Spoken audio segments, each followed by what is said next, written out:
이동의 뉴스 정면 승부 3부 시작하겠습니다. 오늘 3부에서는 특별한 인터뷰를 준비했는데요. 3년차 맞은 문재인 정부 경제 행보에 박차를 가하고 있습니다. 혁신과 포용이라는 경제정책 방향에 대해서는 기대와 더불어 우려도 여전한 것도 사실이죠. 왜 혁신이고 포용인지, 보수 진영의 주장처럼 소득주도 성장은 폐기되어야 할 정책인지 지금부터 이분과 함께 경제정책 방향의 큰 그림을 그려보겠습니다. 참여정부에서 초대 정책실장을 지낸 한국정학재단 이정우 이사장님 스튜디오에 모셨습니다. 어서 오십시오. 예, 안녕하세요. 네, 반갑습니다. 예. 예, 오늘 우리 방송을 위해서 이제 멀리 대구에서 올라와 주셨는데요. 새해니까 우리 청취자 여러분들께 덕담 한마디 부탁하고 시작하겠습니다. 예. 새해가 밝았는데 지금 그렇게 분위기가 밝지는 못합니다. 미세먼지도 심하고 예. 무엇보다 경제가 너무 어려워서요. 경제 민생이 지금 바닥인데 대단히 살기가 참 고달프고 특히 서민들이 더 살기 어렵습니다. 예. 그러나 정부가 이 정책을 잘 세워야 될 것 같고요.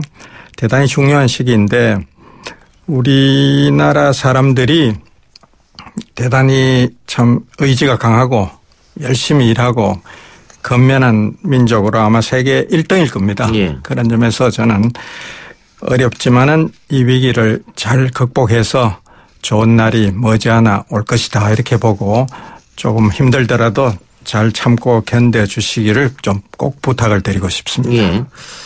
경제가 전반적으로 침체되어 있다 이런 얘기도 있긴 합니다만은 가장 큰 문제는 양극화가 아닐까 싶습니다. 왜냐하면 그렇습니다. 해외여행 가는 예. 숫자라든가 백화점 소비 지출은 계속 올라가고 있거든요. 예. 그러니까 부자는 더 부자가 되고 가난한 사람은 더 가난하게 된다. 맞습니다. 이 문제가 심각한 것 같은데 예. 최근에 국가 부도의 날이라는 영화가 개봉했는데 결국 지금의 이 양극화 문제는 IMF의 산물이다. 동의하십니까? 그런 지적이 상당히 맞습니다. 예, 한국 불평등이 지난 20년 동안에 IMF 사태 이후에 굉장히 높아졌거든요. 예.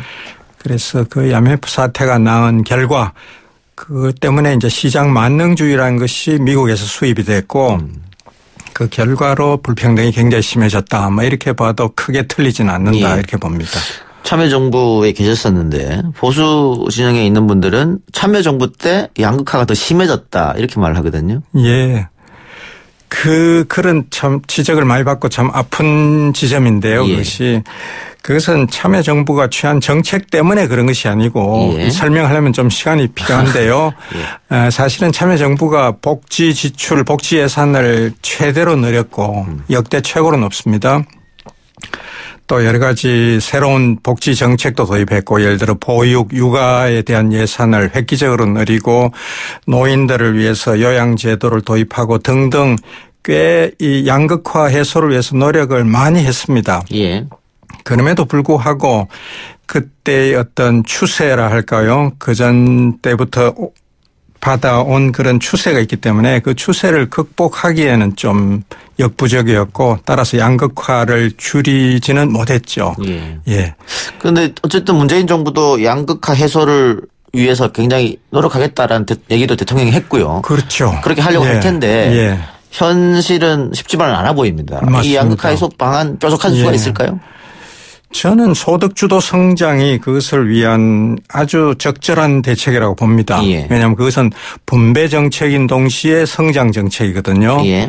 그렇기 때문에 분배 개선을 통해서 성장을 가져온다는 새로운 개념인데 아주 올바른 방향을 잘 잡았다고 봅니다. 그런데 왜 효과가 없고 지표가 나쁘고 예. 하냐 하는 것이 문제죠.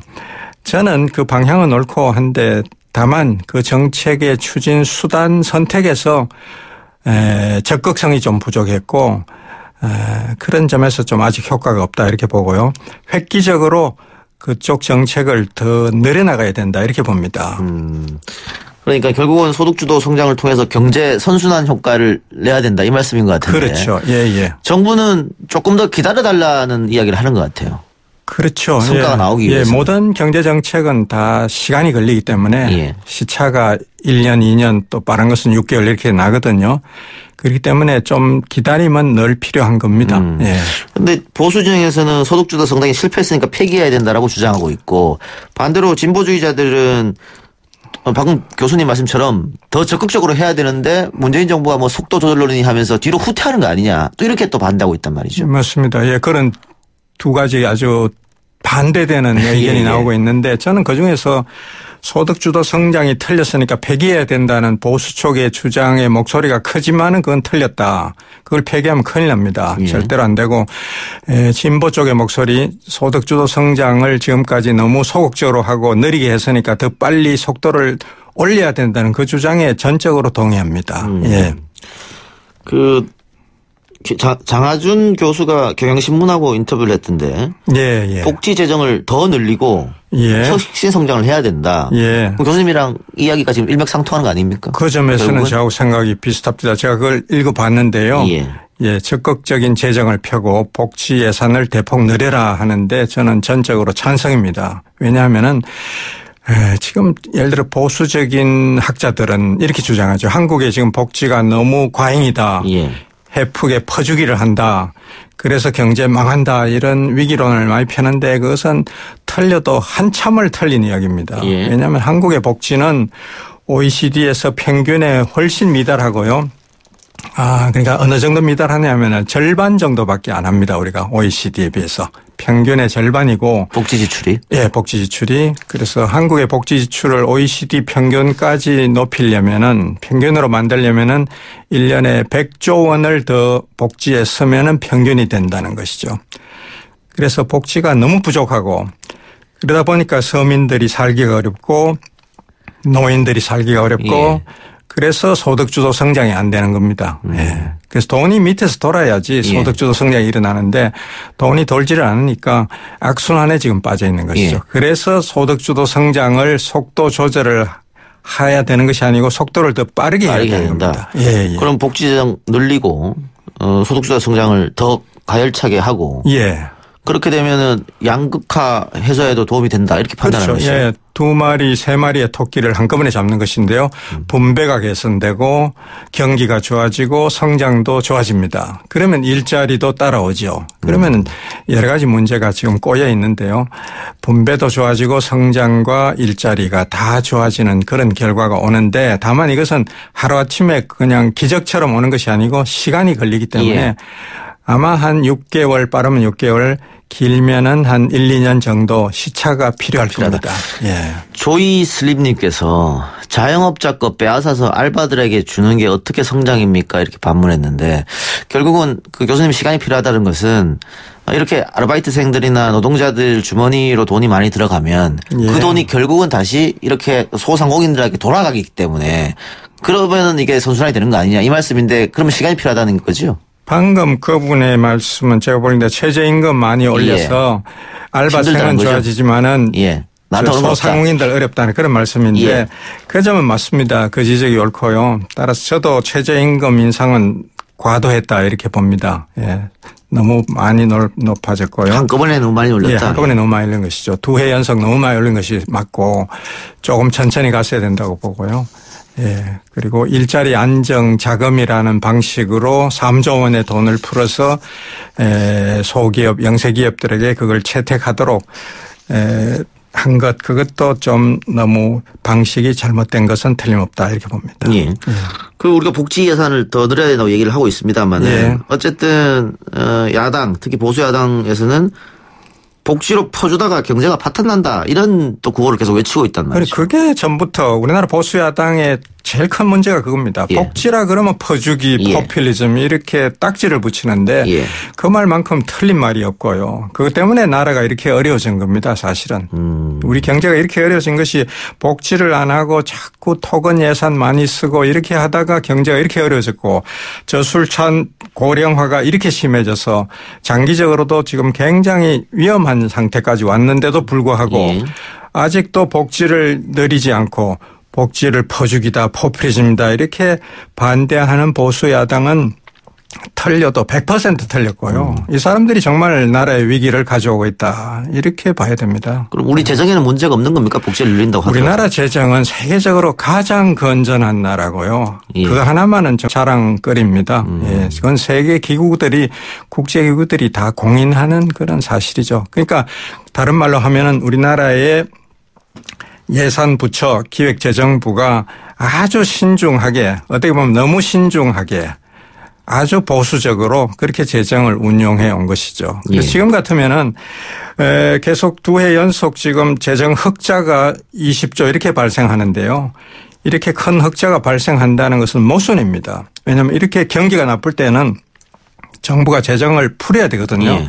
그래서 적자를 발생시켜야 돼요. 그게 케인즈 이론이죠. 예. 그럼 경기가 살아나는데 오히려 흑자를 이렇게 대규모 흑자가 발생한다는 것은 그만큼 기재부가 아주 소극적으로 안전 위주로 재정을 운용했다는 뜻이고 그것이 경제를 지금 더 어렵게 하고 있는 것이기 때문에 적극 재정이 필요합니다. 그것은 장하준 교수도 그런 지적을 했었죠. 그런데 기재부는 왜 그렇게 소극적으로 할까요? 우리나라 전통적으로요. 기재부가 늘 소극적으로 적자 재정을 겁을 내고 예. 늘 소극적으로 해서 수십 년 그렇게 하다 보니까 우리나라 재정이 세계적으로 가장 건전한 나라가 돼 있는데 사실은 그 안에 문제가 꽤 많은 것이죠. 건전하다고 꼭 좋은 것은 아니다 이런 뜻입니다. 적극적으로 지출해서 적자 재정이 되면 당신들이 일을 못해서 이런 거 아니냐라는 그런 비판이 들어와서 그런 건가요? 그랬을 가능성이 많죠. 그런 비판을 두려워하면 안 되고요. 적자 흑자 이런 것은 경기 순환에 따라서 장기적으로 보고 길게 봐서 균형을 맞추면 되거든요. 예. 한 해 한 해 그렇게 너무 신경 써서는 안 됩니다. 예. 그 아까 우리가 IMF 얘기도 했는데요. 98년에 IMF가 있었고 2008년에 서브프라임 모기지 사태가 미국발 있었잖아요. 그렇죠. 근데 이게 뭐 IMF가 98년에 우리만 어려웠던 게 아니고 동남아가 다 같이 아시아 경제가 다 같이 어려웠었는데. 맞습니다. 그래서 이제 10년 주기설이 나오지 않습니까? 그렇다면 이제 작년 올해가 이제 위험하다 이런 진단이 많이 있는데 그거 어떻게 생각하십니까? 10년 주기설은 그냥 언론에서 그냥 심심풀이로 나오는 말인데 그거는 너무 과학적인 근거가 없기 때문에 별로 신뢰하지 않아도 좋습니다. 그런데 계속 저성장 얘기하지 않습니까? 과거처럼 급속도한 성장은 이제는 없는 것이고. 그러면 우리 경제는 어떻게 해야 되느냐?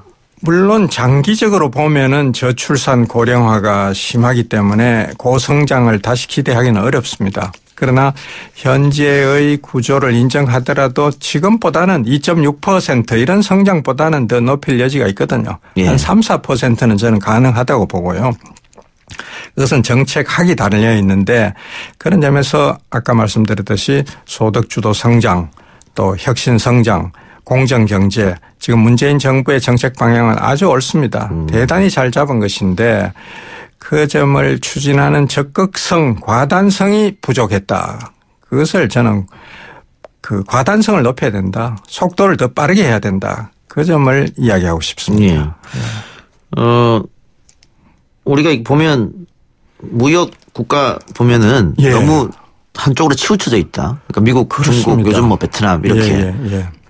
뭐 정부는 그래서 뭐 수출 다변화 정책을 해야 된다고 하지만 그 쉽게 되지는 않는 것 같아요. 이렇게 됐을 때 한쪽과 트러블이 생긴다거나 무역 마찰이 생기면 바로 우리 경제에 타격이 오는 거 아니겠어요? 그렇습니다. 우리나라의 수출 의존도가 세계적으로 굉장히 높고요. 가장 높은 몇 나라에 속하고 더구나 그것이 두 나라 중국, 미국 의존도가 워낙 높기 때문에 더구나 그 두 나라가 지금 미중 무역 전쟁을 하느냐 마느냐고 어르렁거리고 있는 상황이거든요. 그래서 한국으로 보면 굉장히 일촉즉발이라고 할 수 있고 딴 나라보다 훨씬 더 그 타격이 제일 큰 나라라고 할 수 있기 때문에 이런 점을 봐서라도 우리가 교훈을 얻어야 되는데 너무 수출 의존으로 너무 가는 것, 수출 일변도로 가는 것도 문제고 중국, 미국 두 나라에 너무 의존하는 것도 이번 기회에 좀 줄여야 된다. 그렇게 봅니다. 그 우파 쪽에서는 소득주도 성장이 잘못됐다고 이야기를 합니다만은 좌파 쪽에서는 그 지금 문재인 정부가 요즘 들어서 그 대통령이 재벌 총수들도 좀 자주 만나고 특히 삼성 이재용 부회장 같은 경우에는 뭐 총리도 만나고 부총리도 만나고 대통령도 만나고 이렇게 모습 보여주면서 결국은 소득주도 성장의 성과가 나오지 않으니까 조바심이 들어서 또다시 대기업하고 뭘 해보려는 거 아니냐 이런 비판을 좌파 쪽에서 많이 하거든요. 어떻게 보십니까? 그건 좌파가 아니고 그냥 일반 상식으로 봐더라도 저는 그런 걱정을 할 만하다 이렇게 봅니다. 왜냐하면은 투자의 주체는 기업인 거는 맞는데요. 기업이 투자를 하느냐 마느냐 하는 것은 아주 엄밀하고 냉정한 자기들들의 기준이 있습니다. 돈벌이가 돼야 투자를 하는 것이거든요. 그걸 정부가 투자해 주시오 부탁한다고 투자할 기업은 이 지구상에 없습니다. 예, 그런 것이고 또 그 기업 친화적인 뭐 여러 가지 규제를 풀어준다 이렇게 해서 성장 투자가 일어나는 것도 아니고요. 예.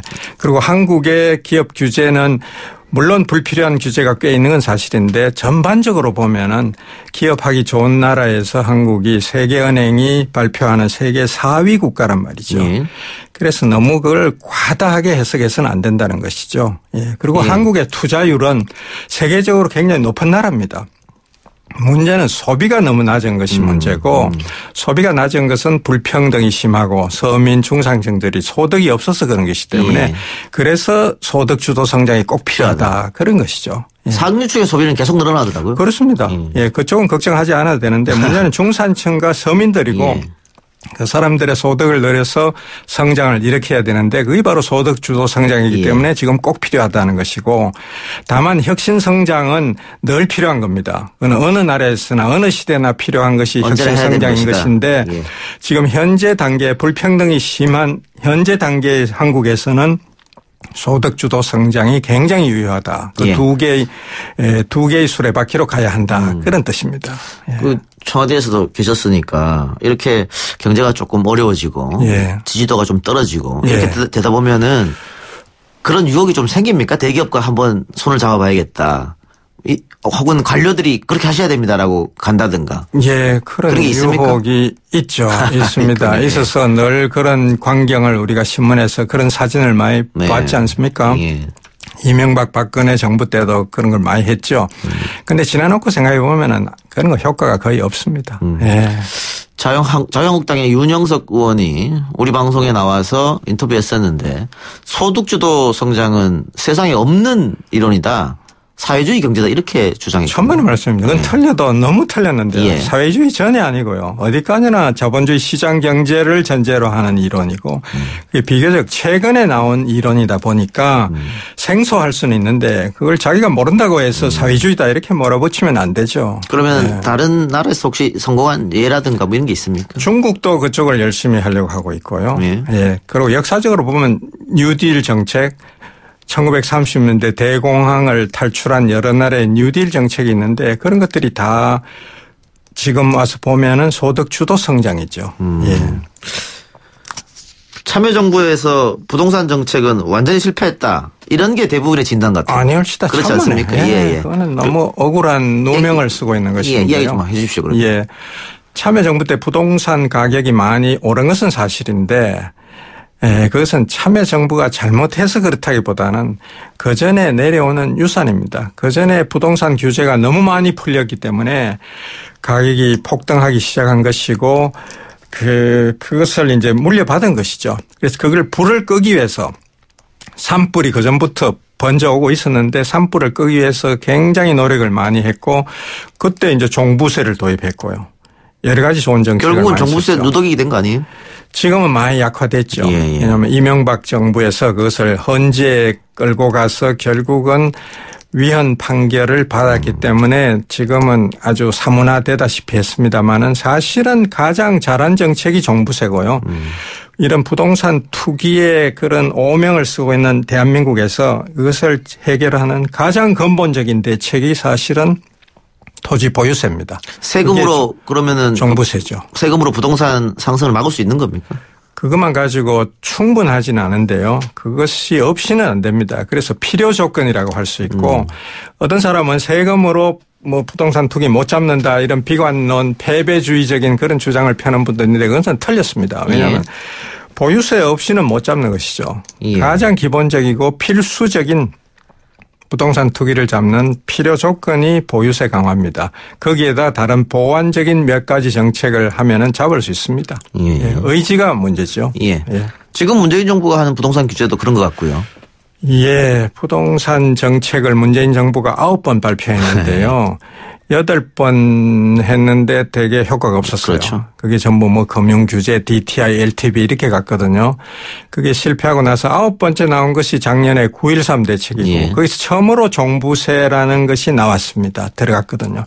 그러니까 지금 이제 4개월 지났는데 보시다시피 잡히지 않습니까? 예. 그게 보유세의 위력이 이런 겁니다. 예. 시장에서는 성공적이었다고 평가하고 있으니까요. 예, 아직은 낙관은 못합니다. 어떻게 될지 모른다. 예, 왜냐하면 그 종부세는 아직은 약한 종부세이기 때문에 언제 재발할지 모릅니다. 그러면 더 강력한 보유세가 필요합니다.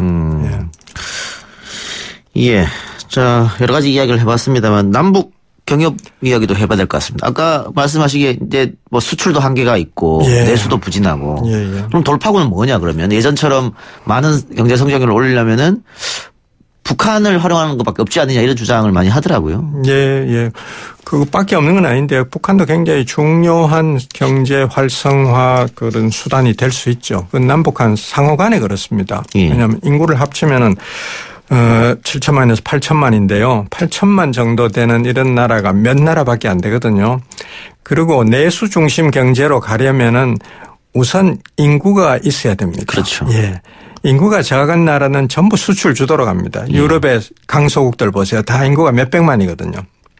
그런 나라는 내수로 안 되니까 수출 주도로 가는 것인데 한국은 남북한을 합치면 8천만이면은 충분히 내수 중심으로 갈 수 있고 그래서 서로 윈윈을 할 수 있는 것이죠. 예. 또 뭐 개성공단이 재개가 되면은 사실은 북한보다는 우리가 갖고 오는 이득이 더 많지 않나요? 서로 많습니다. 그래서 서로 워낙 좋은 효과가 발생하기 때문에 예, 그건 누이 좋고 매부 좋고 예. 빨리 하루빨리 그거 이루어져야 됩니다. 그리고 뭐 경제학자들이 북한이 만약에 뭐 베트남이나 중국처럼 전면 개방되고 하게 되면 예. 매년 두 자릿수 이상 경제 성장은 당연한 거다고 얘기하고 있거든요. 충분히 가능하죠. 그렇죠? 지금 북한의 낮은 경제 발전 수준에서는 10% 중국 인도와 같은 성장을 충분히 그 이상 해낼 수 있습니다. 가능하다. 우리 민족의 저력으로 봐서 예. 그 이상 할 수 있습니다. 그러면은 당연히 그 시장을 두고 예. 미국이나 일본이나 중국이나 러시아나 달려들 텐데 예. 우리 손 놓고 있으면 안 될 거 아니겠어요? 그렇죠. 우리가 선점을 해야지 중국이나 미국, 일본의 선수를 뺏기면은 안 되죠. 그건 바보 같은 짓이죠. 예. 교수님이 봤을 때 북평양도 다녀오셨잖아요. 예. 지난 10월에 2박 3일 잠깐 다녀와서 처음 가봤습니다. 아, 그렇습니까? 예. 북한의 경제 성장 가능성 어떻게 보십니까? 저는 북한 사람들을 보면서 베트남을 떠올렸는데요. 베트남에 갔을 때 그 사람들의 눈빛이 반짝반짝거리고 굉장히 동작이 빠르고 부지런합니다. 예. 그래서 베트남의 저력이 대단하고 고성장하지 않습니까? 근데 북한은 우리 민족으로서 똑같은 그런 우수한 두뇌와 근면성을 갖고 있고요. 눈이 반짝거리고 열심히 합니다. 그래서 뭔가 변신을 위해서 노력하고 있구나 하는 것을 피부로 느낄 수 있었고 좋은 체제와 좋은 방식만 취하면은 아주 무한한 성장이 가능하겠다. 그런 잠재력을 제가 보고 왔습니다. 예. 동시에 이 방향을 잘 설정해야 할 텐데 하는 그런 걱정도 또 많이 들었습니다. 그냥 간단하게 생각해도 북한의 그 싼 인건비, 노임, 예. 그리고 우리의 기술 예. 이렇게 합쳐지면 굉장한 시너지 효과가 있을 거라는 생각이 드는데. 그렇습니다. 개성공단 시작할 때요. 첫 달 노임이 처음 시작할 때는 월 5만 몇천 원이었어요. 예, 월급이. 예. 그 뒤에 북쪽에서 요구를 해서 15만 원 이렇게 올라갔는데 그래도 여전히 그럼요. 베트남하고 비교가 되지 않을 정도로 저임이거든요. 예. 그리고 우수하지요.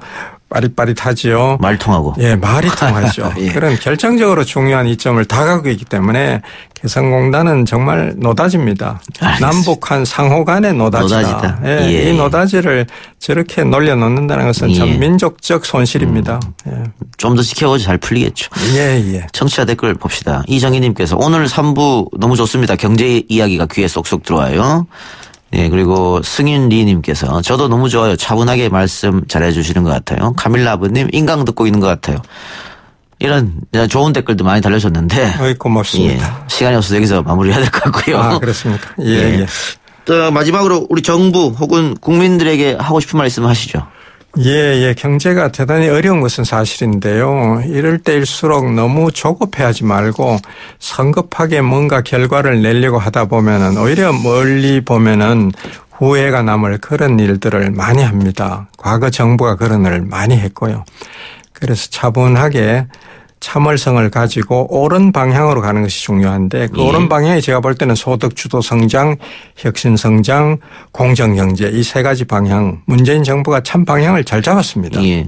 그래서 그걸 꾸준히 참을성 있게 가고 그 대신 적극적으로 더 속도를 냈으면 좋겠다. 그러면 1, 2년 내로 좋은 결과가 반드시 있을 것이다. 저는 그렇게 말씀드리고 싶습니다. 알겠습니다.